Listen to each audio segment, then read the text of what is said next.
Hello students, welcome to the PND coaching classes learn easily and smartly. तो आज हम पढ़ने वाले एक क्वेश्चन जिसमें बोला गया है a hot plate of an electric oven connected to a 220 volt line has two resistance coils A and B each of 24 ohm resistances which may be used separately in series or in parallel. What are the currents in the three cases? तो इस question का मतलब है कि हमारे पास एक electric oven है, एक ही डिवाइस है जिसपे हम कोई चीज़ पकाते हैं।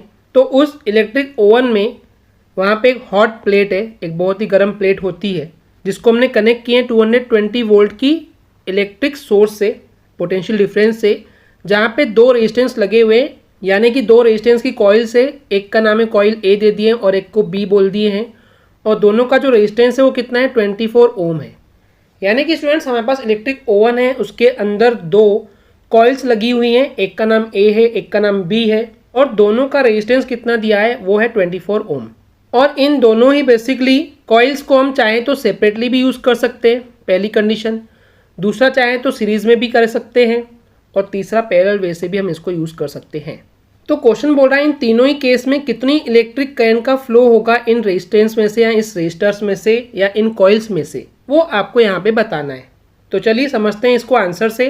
तो बेसिकली स्टूडेंट्स क्वेश्चन में जो पोटेंशियल डिफरेंस दिया हुआ है वो है 220 वोल्ट का, और जो कॉइल्स हैं कॉइल ए और कॉइल बी दोनों का रेजिस्टेंस मान लेते हैं, पहले का R1 मान रहे हैं और दूसरे का R2 मान रहे हैं, हालांकि दोनों ही सेम है। कितना है 24 ओम दिया हुआ है। तो हम यहाँ पे तीनों ही केस देखने वाले हैं।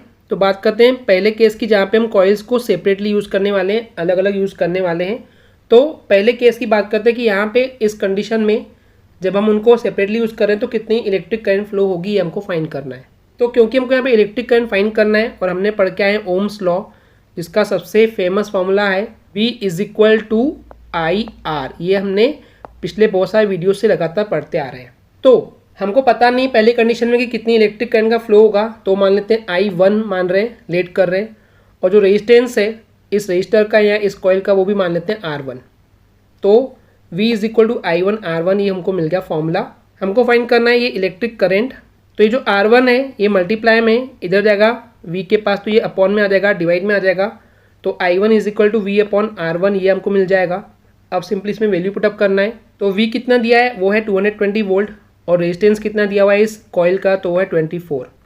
तो जब हम 220 को 24 से डिवाइड करेंगे तो आंसर मिल जाएगा 9.166, और इलेक्ट्रिक करंट है तो इसकी एसेंट होती है ए फॉर एम्पियर।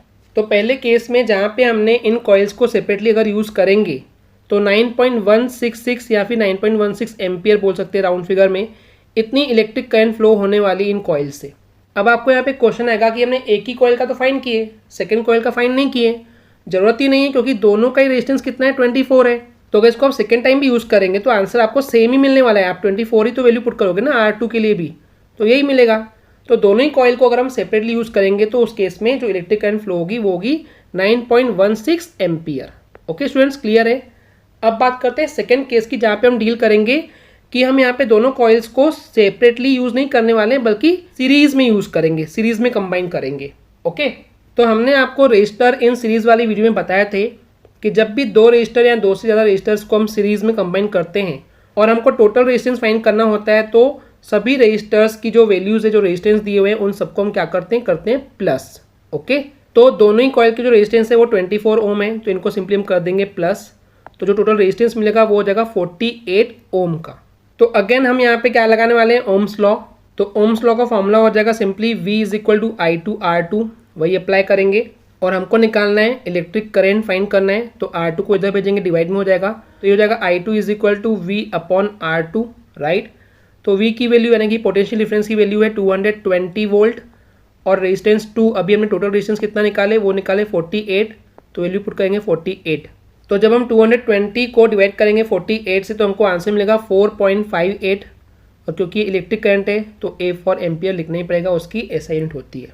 तो इस केस में जब हमने कॉइल्स को कनेक्ट किए थे सीरीज़ में, तो जो टोटल इलेक्ट्रिक करंट इनमें से फ्लो होने वाली है वो है 4.58 एम्पियर। ओके, ये हो गया second situation, second case.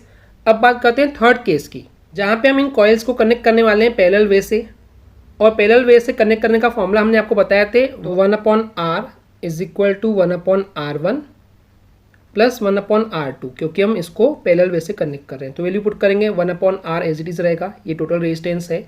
1/R1 की वैल्यू है 24, राइट, एंड यहाँ पे R2 की वैल्यू कितनी है 24। अब इसको सिंपली सॉल्व करेंगे तो एलसीएम तो आएगा 24, राइट, तो ऊपर 1 + 1 यानी कितना हो जाएगा ये 2/24। अब देखिए हमको मिला है 2/24, 1/R मिला है लेकिन, राइट, तो हमको R चाहिए तो इसको रेसिप्रोकल करेंगे तो हमको इधर भी रेसिप्रोकल करना पड़ेगा, तो 24/2 हो जाएगा और 2 से डिवाइड करेंगे तो हमको मिल जाएगा 12। इतना क्लियर है। तो आप देख सकते हैं जो टोटल रेजिस्टेंस हमको यहाँ पे मिला है वो मिला है 24/2, और जब 2 से कैंसिल आउट करेंगे तो हमको मिल जाएगा 12। तो इस तरीके से जब हम कॉइल्स को कनेक्ट करते हैं पैरेलल वे से तो उस केस में जो टोटल रेजिस्टेंस होगा वो होगा 12 ओम। पर हमको यहाँ पे क्या फाइंड करना है, हमको फाइंड करना है इलेक्ट्रिक करंट। तो अप्लाई करेंगे हम यहाँ पे ओम्स लॉ को। तो तीसरे केस में मान लेते हैं ये V = I3R3 हो जाएगा। तो हमको क्योंकि फाइंड करना है यहाँ पे क्या इलेक्ट्रिक करंट, तो R3 को इधर भेजेंगे तो V के अपॉन में आ जाएगा, तो I3 = V/R3 मिल जाएगा। V की वैल्यू हमारे पास क्वेश्चन में दिया है 220 वोल्ट, और जो टोटल रेजिस्टेंस था जब हमने पैरेलल वे से कनेक्ट किया है वो हमको मिला 12 ओम। तो 220 को जब हम डिवाइड करेंगे 12 से तो हमको आंसर मिलेगा 18.33 एम्पियर। तो इस तीसरे केस में जब हमने इन कॉइल्स को पैरेलल वे से कनेक्ट किया है तो जो इलेक्ट्रिक करंट का फ्लो होगा वो होगा 18.33 एम्पियर। ओके स्टूडेंट्स, क्लियर है? आई होप स्टूडेंट्स आपको ये क्लियर हो गया होगा। अगर आपको हमारी वीडियो से कुछ भी सीखने मिला या नॉलेज मिला तो प्लीज़ हमारे चैनल को सब्सक्राइब कीजिए एंड वीडियो को लाइक ज़रूर करें। आज के लिए इतना ही, थैंक यू।